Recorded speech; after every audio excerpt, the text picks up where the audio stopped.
Hi kids, have a good day. You are watching Kids Fun 10. In this video, you will learn about all types of aircraft. An aircraft is a craft that flies through the air. There are many different types of aircraft.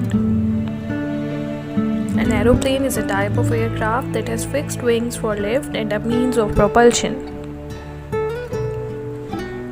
Some aeroplanes have jet engines and some have propellers. A glider is an aircraft which flies without a motor. It uses air currents for lift. A helicopter is an aircraft that uses rotating blades like wings to create lift.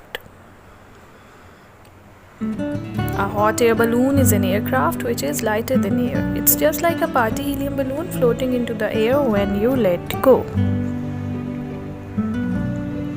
Airships are like balloons filled with gases lighter than air. This enables the airship to float into the air like a balloon. Hey kids, which aircraft do you want to fly? Thank you for watching. Hope you liked the video. Please subscribe for more videos. Thank you. Bye bye.